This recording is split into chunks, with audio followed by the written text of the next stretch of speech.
Hello, my fellow readers. This is I, Dark Symphony 777, with another fan fiction review. As always, a link to the story will be in the description below. Please like the video, subscribe to the channel, click on that bell for notifications, and leave a comment in the comment section below on your thoughts of the story and any future fan fictions you want me to review. And finally, this is my opinion. My opinion is not indicative of everyone in the world, so please respect that. So, the story I am doing a review on is The Lawyer and the Unicorn. It's written by Fireside, and it is an unofficial sequel of Turnabout Storm. I say unofficial mainly because, the Turnabout Storm, the novelization, was based off Turnabout Storm, the web series, and as far as I know, they weren't planning a sequel with Turnabout Storm, and you know what I'm talking about. To note, before I actually get into the review, I will be talking about the M-rated story, so if anyone's under the age of 18, don't watch this video, so I will be talking about, a lot of erotic stuff. But a link to the T-rated story will be in the description. I don't know why people tend to just do that, they rate two different versions, and one's just an M-rated version, the other one's T-rated. I don't know, it's weird. I don't think it's bad, I just think it's weird. Just something to question. I don't know. So, let's get started with the story. So, what is the plot? The plot is actually somewhat weird, sort of speak. I want to actually mention this before I get into the actual review, the meat and potatoes of everything, because this is another one of those stories that has a lot of problems, but it's tied into one crucial element. This has happened before, so don't worry, but this one is not really as bad. So the main problem with this story that everything stems from is a sense of identity. This story doesn't really have an actual identity. We don't know.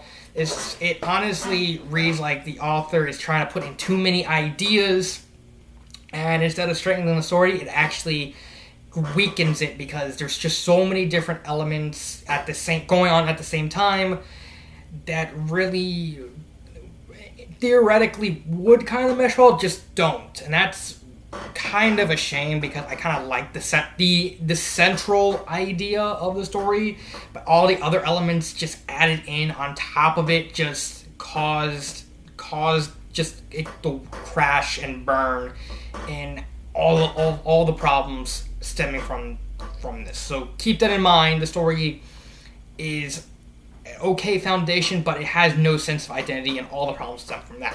So let's start with the plot. The story takes place 5 weeks after the events of Turnabout Storm. All right. Twilight Sparkle learns an actual spell from Celestia, allowing her to turn into a human and allowing her to travel to Phoenix's world of Earth. Okay, that's fine. She travels there. She meets up with Phoenix. Phoenix is happy that Twilight's there and they can pursue a relationship. This is actually stemming from my review of Turnabout Storm. I said in that story, the one problem I have with that story was the romance. I think it came completely out of nowhere and was really, really forced because, honestly, the story didn't need a romance. So having a story dedicated to expanding upon that one element was something that I think needed to be done. That's it. I'm trying to actually get my thoughts. I'm kind of scatterbrained because of the heat. It's Florida. It's very hot. There's no AC in my house. So take it out as you can. So having a story centered around that one plot line that really didn't feel natural, and trying to naturalize it is actually a really good idea. So, I was very happy. So, we're finally gonna get the sequel, and it's gonna focus on the romance. Okay, maybe that may rescind my one criticism of Turnabout Storm being the romance. It kinda did it. So the story continues with Twilight. They're talking. Maya tries to do some shenanigans with Twilight, trying to make her eat meat. Twilight has no problem with eating meat, and then she goes home, and then she comes back, and she brings Vinyl because Vinyl wants to beta test the pendants that allow them to keep human forms longer. Okay, nothing wrong with that. And so they go hang out, they go explore Los Angeles, and stuff like that. And then we get the central elements. Remember, I'm talking about, the M-rated version. So there is some central elements. So it starts with, Twilight wanting to get used to her body and just talking about, her breast. And so Phoenix, helps her out by just, going at her. And I'm like, okay, that kind of makes sense, but it's way too early. Which is problem numero uno of the story relating to the identity. It presented itself as a romantic comedy, but then it fully goes into an erotic story, which is just weird. Like, I have actually read ideas that kind of blend the two ideas together, but this is not one of them. It's really not that good in that front. But let's continue. So they fondle each other. They both just touchy-feely with each other. Maya and Vinyl, they're watching. Maya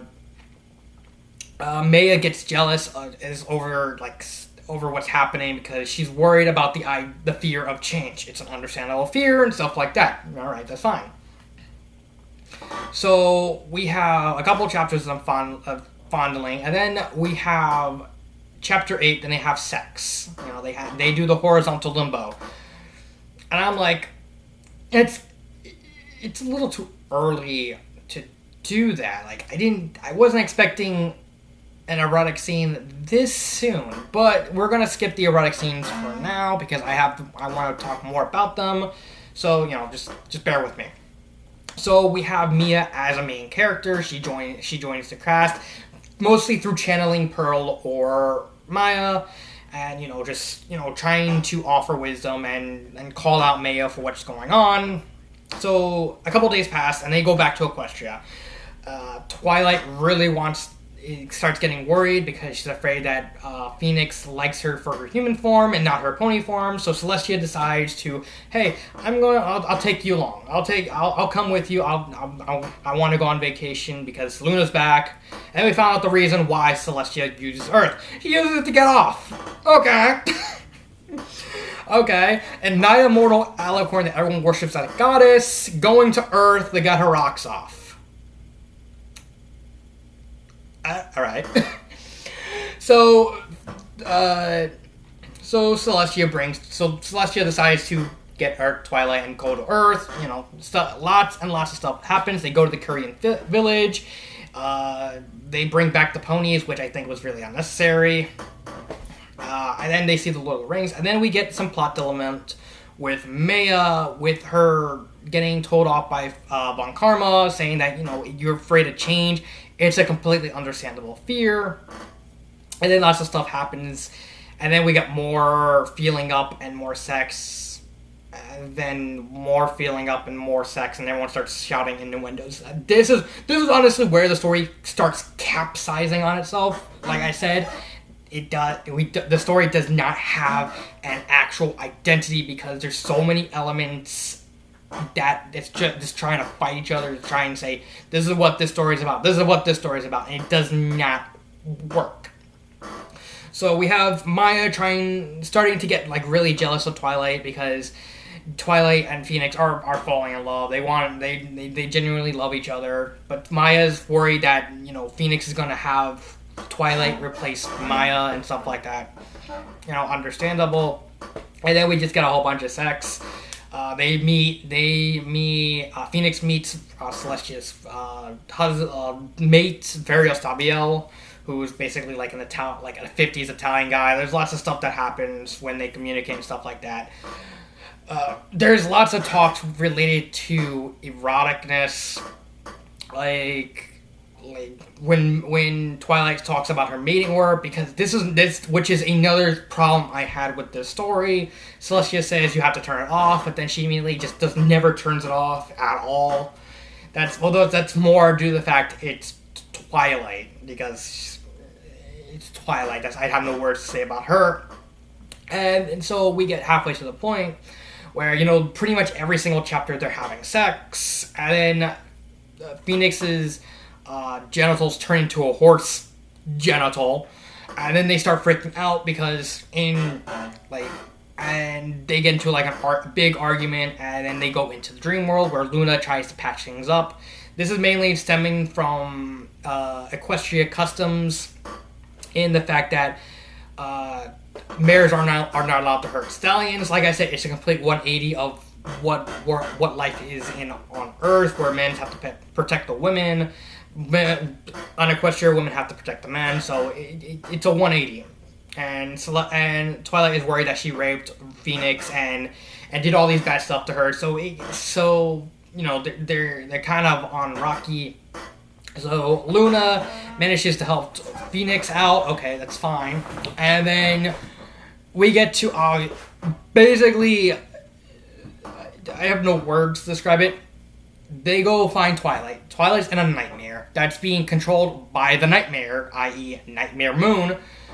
And there's a 12-chapter trial that happens where Phoenix tries to save Twilight, and Mia's there, and she's like an angel, and all these characters show up. It was honestly a mess. I mean, I'm not gonna mince words. This trial was a mess in the context of the story.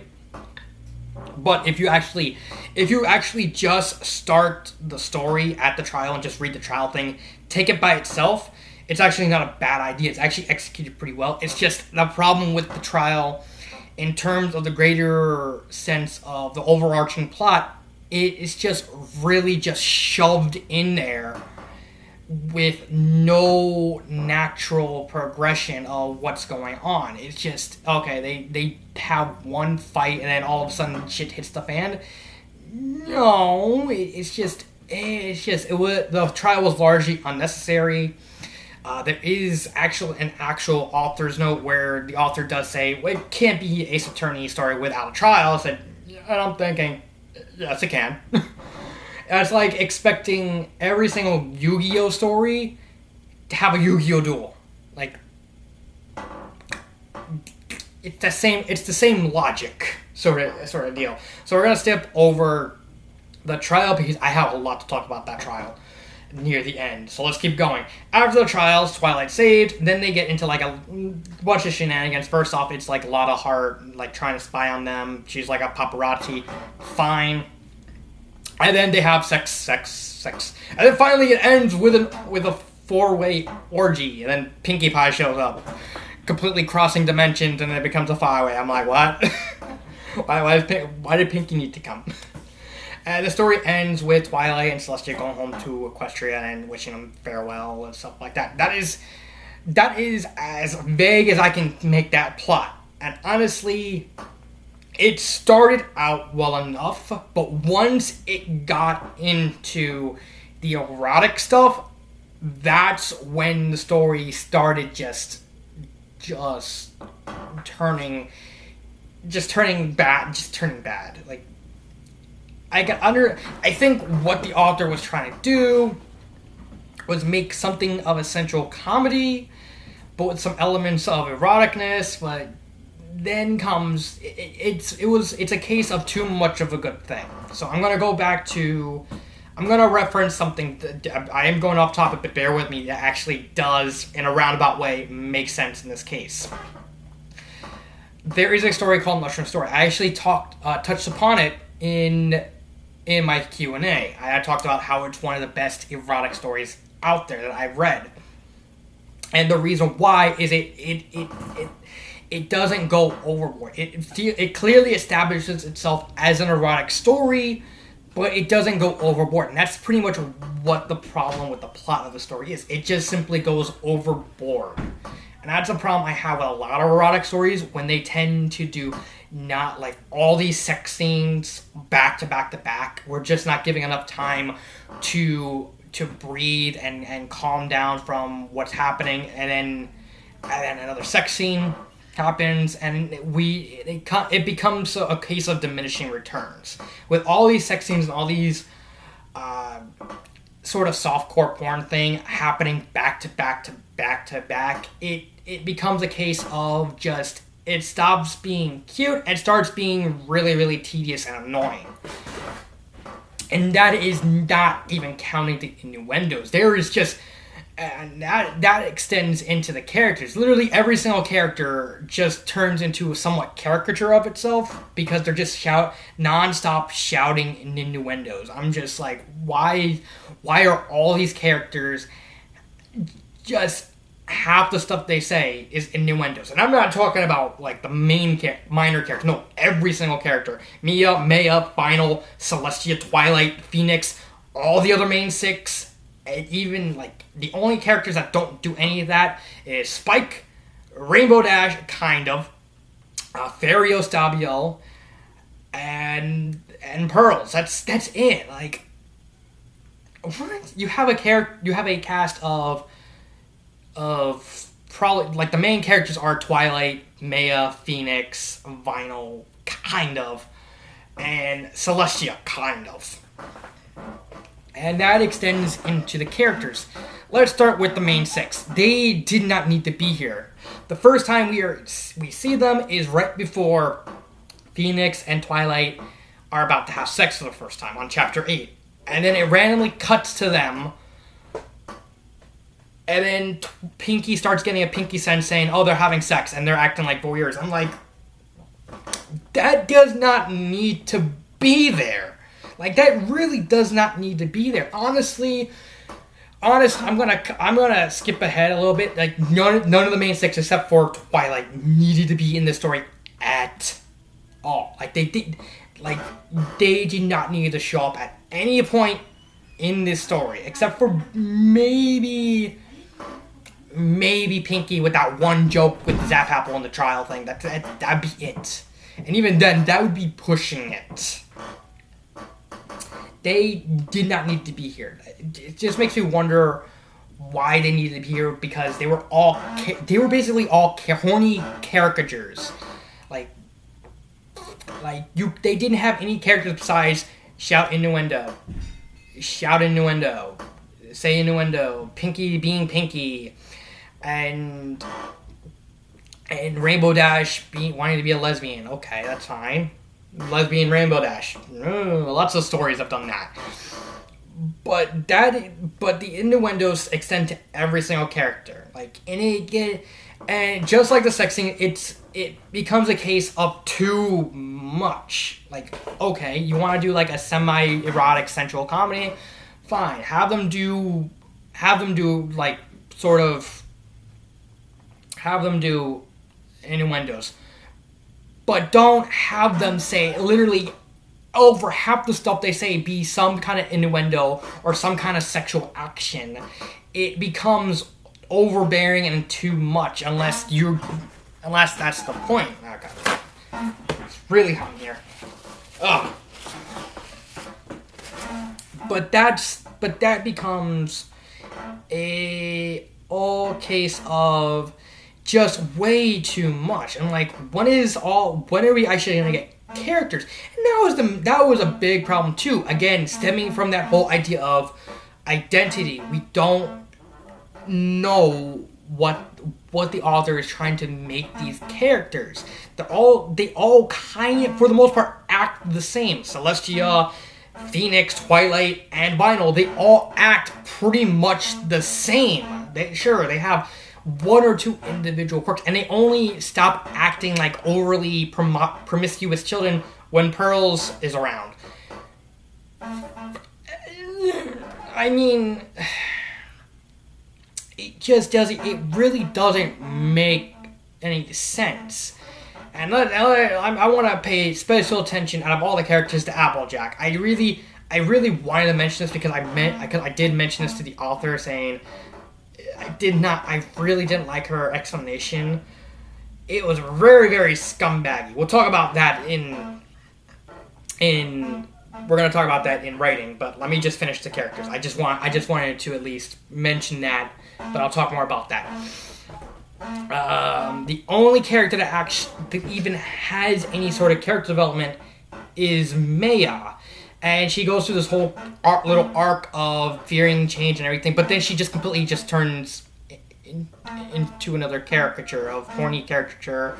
Like, there's a case, like, she only becomes that after the trial, but everything before the trial, I think she was probably the best written character because you had a sense of idea of what the author was doing with her, this whole fear of the unknown, of change. It's very understandable to the point where she truly thinks that Twilight did in fact rape Phoenix and stuff like that, and did all these magical mumbo jumbo because her fear has basically, despite all people like Celestia and Franziska helping her, it basically changed her for the worse. And I thought, okay, it's not bad. And then after the trial, they basically just turned her into horny kid number 264. Her character was immediately ruined. Oh my god, that was just bad. Oh. But that was it. Farius Debiel didn't show up enough. I can't really say anything about him besides he's just basically a rich guy, masseuse sort of thing. Fine, nothing bad.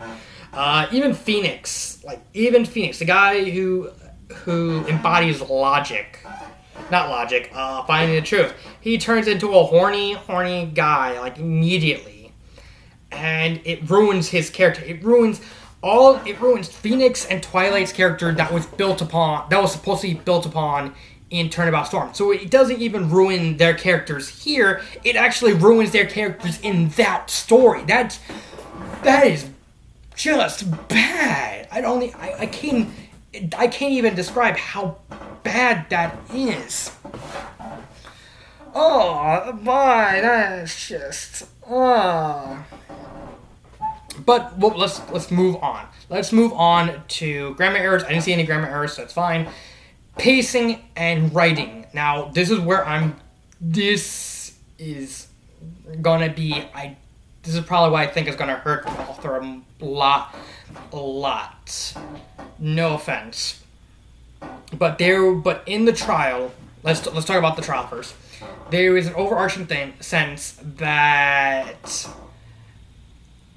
the mating aura I mentioned, caused Phoenix to get raped. They argue that, oh no, they were just fine, they were just loving each other. But here's another big problem. And this has to do with the identity too, is the writing itself. I know the author wanted to say, oh no, we truly loved each other, but the actual writing itself made it look very obviously like they're raping. Like it's a rape scene. Like, I'm not even joking. This happens multiple times. I think the biggest thing was during the orgy at the end, where they're so drunk on alcohol and stuff like that Phoenix actually rapes Rainbow Dash. And Rainbow Dash is a lesbian, and he converts her to being bisexual. I'm like, but okay, so you're and I'm actually pissed off. Like, you went out of your way to continuously mention that, oh, they're just being promiscuous because they want to be free and stuff like that, and then you immediately rape Rainbow Dash. I mean, that's the worst, but it happens all throughout the story with the writing. With Twilight and stuff like that, okay, they're horny. Okay, fine, I can kind of get that. But the whole part with Vinyl helping Maya out, okay, that's kind of bad. But then there's also, beforehand, the club scene where Twilight's mating aura, her horniness aura, actually, expands into the club, and everyone starts actually start groping and touching each other. While the understanding was, oh, they're doing stuff that they want to do, just were held back. No, that is rape. That still technically classifies as rape. Oh. Like, if the writing was different and kind of explain the mating aura in more detail, maybe, I mean, you can get away with that. But as you weren't even describing the mating aura that well. You're just describing, it just drops the inhibitions. It's still technically classified as rape. I know this technically doesn't technically take away from the story, but this also ties into Applejack. Basically, it was a plot point that the party in the first story where everyone couldn't remember was because Applejack gave Zap Apple Ether, which is like a really, really like hyper alcohol thing, and got everyone like extremely alcoholic, drunk really fast. And Applejack's response was, "Oh, I can make people drunk as long as they're honest." And I'm like, that is really. I'm like, that fits her character. That's also really fucking stupid. Let me explain. Because, yeah, alcohol does lower people's inhibitions. It also makes them do stuff, one, they regret, and two, it makes them stupid. Like, the reason I mentioned Applejack earlier was because I wanted to talk about at least a little bit about a story I heard relating to this idea. So the story goes, there was a bar owner in Massachusetts. He was very charismatic. He can get anyone to buy alcohol. Like, even the stealthiest person, he talks to them, he can get them to buy alcohol. The reason why he bought the bar and all that was because the guy was actually very, very paranoid and believed everyone what him was lying. That's really kind of dark to think about it. Like a guy who's convinced that everyone but him lies every single time. So he bought the bar and convinces people to drink because he's convinced that, hey, you're getting them drunk, they get to say stuff they wouldn't think of. So in his mind, they would be telling the truth only if they're drunk. And this is pretty much the same. This story is what I thought of with Applejack. And the story ends with this couple. They come into the bar. They're really, really angry. He puts on the worst of them. He gets them to drink. They buy a couple bottles. They leave. And about an hour later, he starts closing up when he sees the same couple coming back to the bar and turning the alcohol bottles into Molotov cocktails, and they set fire to the bar. And when he finds out that they were actual anarchists, he asked them, "So why did you do that?" It's like, because we were being honest. We fucking hate your bar.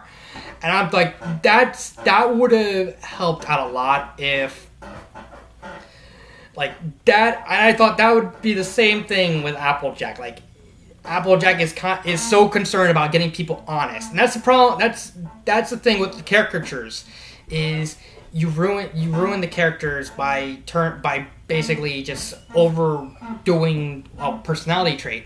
So I thought, hey, it'd be a good idea if like someone burns down. If someone gets honest from drinking alcohol, Applejack's alcohol, and sets fire to Sweet Apple Acres. And he goes, and the author goes, "Well, no, Applejack wouldn't do that." I said, "I didn't say anything about Applejack. I said about someone. I did not say Applejack."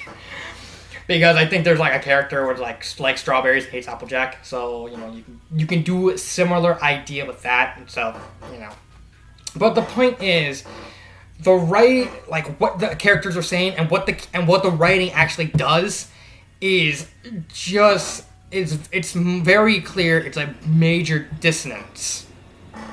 Like, they keep mentioning how, they're not raping, they're not doing anything. But Twilight's aura is such a crux that every time it activates, they get over the top. They don't think about anything else besides sex, and it creates a very bad position where, despite the fact you're not saying it's rape, the writing makes it very clear that it's rape. Despite that, it's a case of you're showing, but you're not telling. No, not showing and telling. Dissonance, yeah. Sorry, I already said that. Oh, God dang, it's so hot in here. So hot in here. Anyway, there's just a big dissonance, and I think that extends towards the writing, because it honestly reads like the author didn't know what they were trying to do with the characters and trying to introduce a lot of sex scenes into a story that didn't really need sex scenes, and so kept trying to bridge a sex scene into a sex scene and kind of made it come off like the characters are raping each other.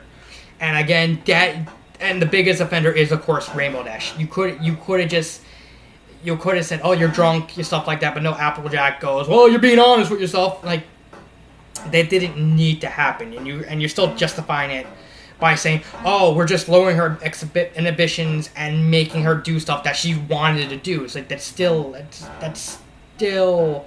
technically, yeah, you're right, but at the same time, the writing makes it clear that you're not. That's not doing it. That's not doing. The writing, the prose is not the exact same as the dialogue. The dialogue is saying one thing, but the prose and the exposition is doing another thing. And again, that sense because of the lack of identity the story has. So final thoughts. Would I recommend this story? This story is a monster disappointment compared to Turnabout Storm. Turnabout Storm was a phenomenal story. It built upon what the web series did and did it better. And reading this honestly feels like it was just a massive step down from Turnabout, because you ruined Twilight and Phoenix's character. You ruined all the main 6 characters by making them overly horny mares that can't really think of anything but sex. You ruined their character, not only this story but also the last story. The trial was just completely out of nowhere, did not need to be there. The main 6 didn't need to be there. Vinyl, despite being a main character, barely shows up. All the characters are pretty one-dimensional except for Maya, and then she turns one-dimensional at the end. So it was honestly a clusterfuck. This story, if I could describe the story in one word, it would be foobar. It would legitimately be foobar. Like I said, the story has a lot of good ideas, but separate. But when they were put together for this story, it just stretched everything out too much, and the story lost what it was trying to be. I kind of would have forgiven some parts of the story if it wasn't for the trial. The trial specifically is what's making me not recommend this story. Specifically the trial. So let's talk about the trial. So first off, it comes plumb out of nowhere. There's no build-up. Because I think with this sort of situation, there needed to be some build-up to it. Throughout the entirety of the 12 chapters, Nightmare Moon is not taken seriously at all. Again, this is another case of the characters saying one thing, but the writing itself doing another. Like, Phoenix and Mia are trying to treat this like a tense situation, but like every single character outside of Phoenix and Mia are just completely just shitting on Nightmare Moon, and it's just a bad juxtaposition that ruins the tenseness of the scene. You can't if literally every single character in that scenario cannot take Nightmare Moon seriously at all at any point in those 12 chapters, then what is the point of us even taking that whole part of the story seriously? Everything goes right immediately. Mia becomes a Mary Sue. I'm not joking. Mia becomes a freaking Mary Sue. Why did she act the way she did? There's so much wrong with that trial that it just dragged it down into the ground. It dragged everything even remotely good about the story and just it was basically just a gigantic noose around the story's neck and just weighed it down to just 6 feet under. That is bad. I would have slightly recommended the story if not for the trial, because I think the trial, at least without the trial, it kind of would have worked, but not really. But it would have been just enough to eke it over to recommending it. But that trial was just such a shambles in the context of the greater plot and everything that it just destroyed any enjoyment out of the story. It just ruined what was left of what I liked. I cannot recommend it. What is my favorite part? I think my favorite part is actually actually have to be the beginning of the orgy with Mia setting everything up, unleashing Molestia and everyone. I thought, okay, it went out on a high note. The story went out on a high enough note that I can kind of agree. That orgy at the end went on way too long, in my opinion, though. But that's just a minor complaint. Overall. So, the final part is, what would I change about the story? Honestly, there's a lot that honestly needs to be fixed. First off, I'm gonna say this: get rid of the trial.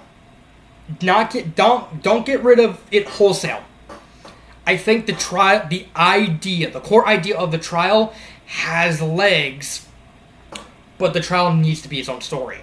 I think the trial should happen after the events of this story.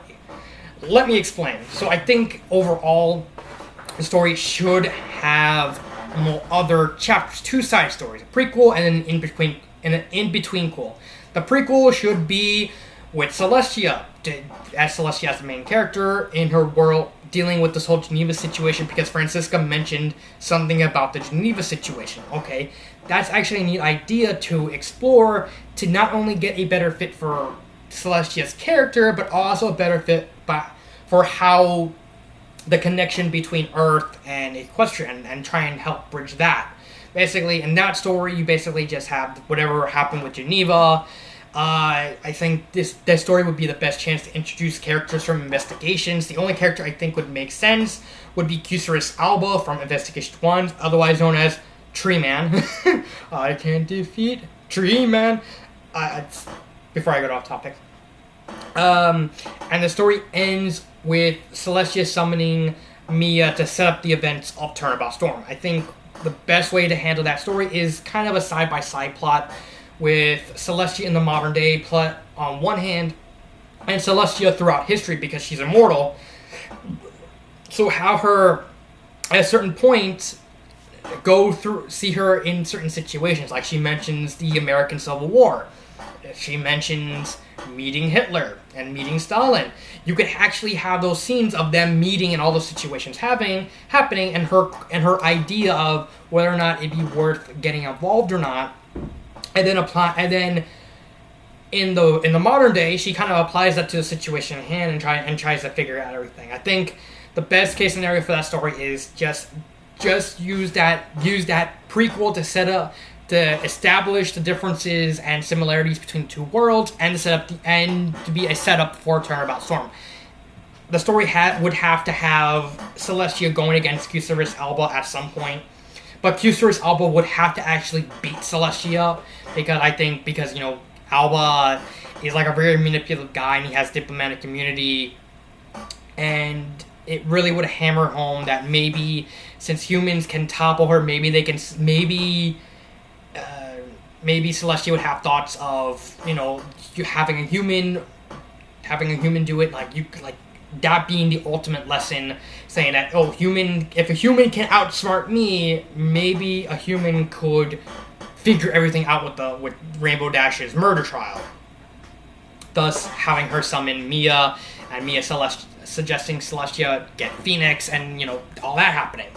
The in-between being Edward's story. In Turnabout Storm, there was a whole thing with Edward going with Delta Requiem to figure everything out.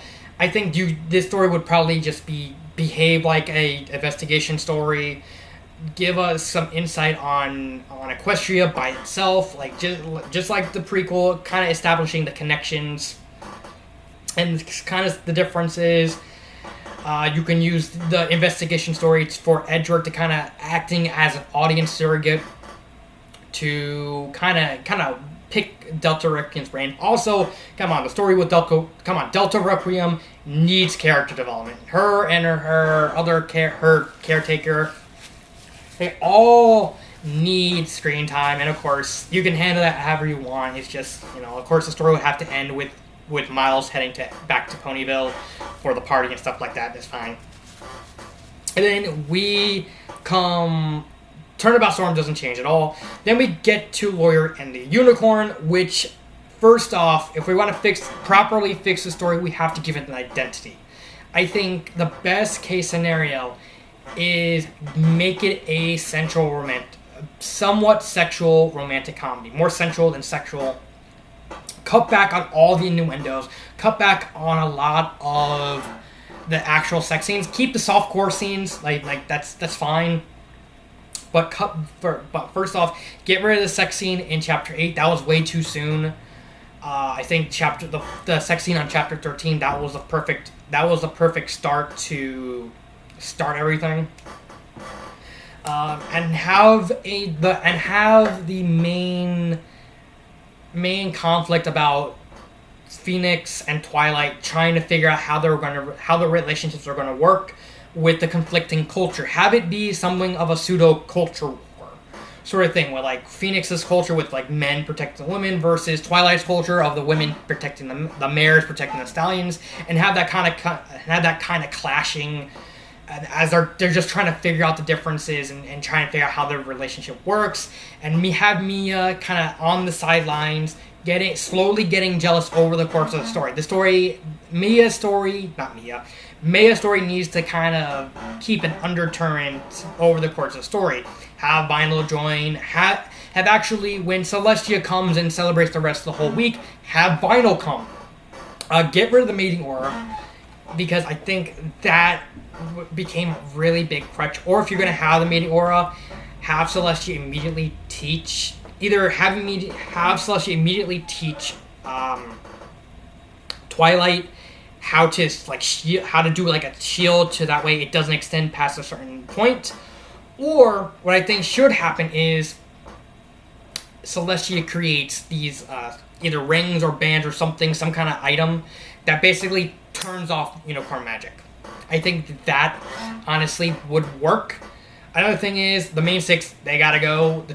Really the only thing that needs to be taken off is the trial, because that needs to be saved for its own story.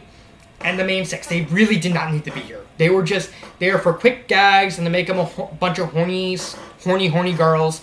They did not need to be here. It was really annoying. They were really distracting. They had no purpose. Maybe you could reference the whole story with the bartender, like you could have them leave. That would actually be a justifiable leave for Twilight to leave early. Saying that someone set fire to Sweet Apple Acres and stuff like that. That would also set up the events of the trial thing. But let's keep going. Have Maya's whole storyline being like over the course of the story, she's like hanging out with Twilight and Phoenix, but as the story goes, she becomes more and more distant because the fear of change and the fear of being replaced is slowly starting to overwhelm her. And so near the climax of the story, she fights with Twilight and Phoenix over the fact that, and the fear completely consumes her, saying that I don't want to see you anymore, and leaves and goes back to Kyrian Village.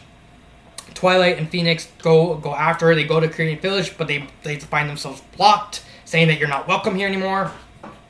And they have to go home, and the story ends on a very somber note because now their over-eagerness of trying to make it work has kind of resulted in damage being done. I think it's not so much the fix in the story, is not so much adding more elements, it's taking elements away and simplifying it so you have different elements being explored in different stories, so that way you give this story more time to breathe and develop what it needs to be told. The relationship between Phoenix and Twilight, Maya's growing fears, and other elements. You can kind of add in other elements as well, but that needs to be the core thing. Dealing with that little culture conflict, the whole having them do a relationship, and Maya slowly distancing herself from Phoenix Longco. If you want to have sex scenes, that's fine. I think you can justifiably put like a sex scene or two in this story. Have them be touchy-feely. That would actually magnify Maya's little character arc of her slowly getting in trouble because now she's kind of getting jealous over Twilight having breasts and she doesn't. and getting desperate to try and get Phoenix's attention, of getting more desperate and stuff like that. You can easily side in some sex scenes. I think mostly just keep it to like 2, maybe 3 sex scenes, and mainly just a lot of foreplay. Also cut back on the innuendo. Then we get to the trial. The trial needs to be expanded. Like I think a great idea would literally be making the entire trial an entire story. Like it looked like you're trying. Celestia's main idea is to try and introduce the Phoenix's world and Equestria and kind of make them like friendly buddy sort of thing. I think the trial thing is actually a good idea to do that. So here's what I was thinking. At the events of Lord and the Unicorn, Twilight goes to try and help out Mia and Phoenix, try and figure it out, but then Celestia gets a notice saying that Sweet Apple Acres is on fire, and have the 5th story take place on the scene with the police stallions arresting the Strawberry Mare. That's honestly what I think should be the best pony to deal with that. Have the Strawberry Pony saying, and she's drunk off her ass off the Zap App of Ether, and they're asking, why did she do it? Because I was being and reference the story I told with the bar, saying that, you know, she's been wanting to burn Sweet Apple Acres for so long. No, don't do it like that. Have her be so drunk and inebriated that, you know, she can't really speak.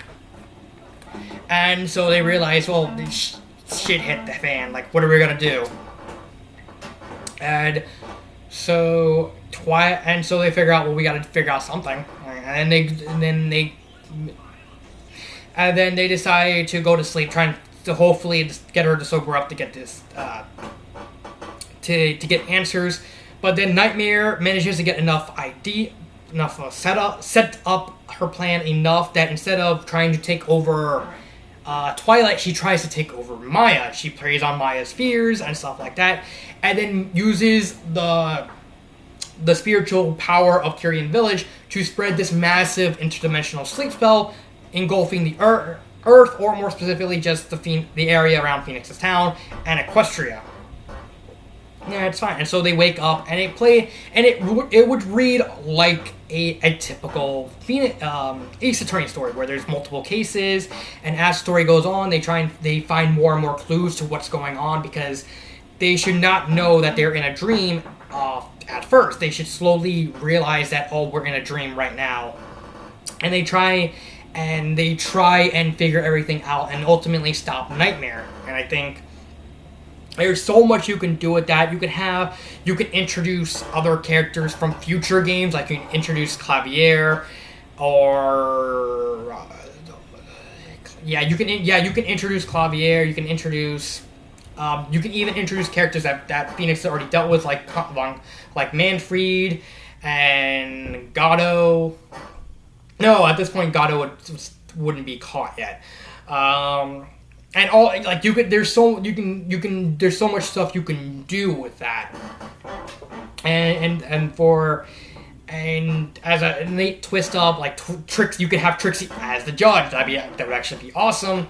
Phoenix would be in the defense attorney with Mia as the co-counsel, and they're doing what you did in that trial with them switching out, like with each trial, them actually taking place. So Phoenix is defense attorney first, and then he switches to co-counsel, and instead of doing it both at the same time, it would make a great, neat little dynamic. And on the prosecutor's side, it would actually be Nightmare Moon in disguise with Maya as her co-counsel, because, you know, she's trying to manipulate Maya and try and keep her occupied. So it makes sense for her to keep her close to her side, and the story, you know, and the story builds off that. You can ask people who you want to, what kind of cases you want to see. I mean, it would be a good idea for feedback. You could even throw in a reference to Operation Turnabout. Like, I would, like, say, have Staff Sergeant Tennant show up and say, maggots! and just be Staff Sergeant Tennant. Or just have, or even Renard show up. Like, that would be cool. Like, Renard showing up out of nowhere, because I freaking loved Adele Renard. I think he was an amazing character. And that's honestly what I think needs to happen. The trial needs to, at the very least, get rid of the trial in this story and expand on it, because that idea is too good to be wasted on a 12-chapter mini arc that really didn't need to be in that story. The best use you can get out of that trial is expand it into a full-on story. And that's honestly what I think you should do. Make it prequel involving Celestia. Make it in-betweenquel be involving Miles. Make the story more of a part one of a massive two-part character arc, like with the relationship being part one and the dreamscape being part two. There's lots of stuff you can do. I think this story does have a lot of good ideas. It's just the ideas are just, they're just collided in all at once, and it makes the story completely not garbage, but it makes it like you don't know what's going on, like what the story is trying to do. What is the story trying to do with these characters? What is the author trying to do with these characters? What is the author trying to do with these ideas and stuff like that? There's no, like I said, the story has no identity. That's the biggest problem with the story. It doesn't have an identity. And the fastest way to give it identity is to remove some parts of the story and implement them in other areas. Hence why, with Celestia in the past, you can do a whole lot of historical things. You can explore on Celestia's character with like fixing in some problems with Celestia's character in Turnabout Storm and Lori and the Unicorn. With Edgeworth, you could fix a lot of problems with Delta Requiem. And all the problems that would be in this story, you can easily just segue it into the Dream story. So this really needs to be a big two-parter. So that is my review of The Lawyer of the Unicorn. I do apologize to Fireside because I know how much you really were excited to me finally getting a chance to review the story. I know you're probably upset, but even though you and me are friends, I have to be fair and I'm biased, and it's just how I have to do things. So this has been Dark Symphony 777, and cut.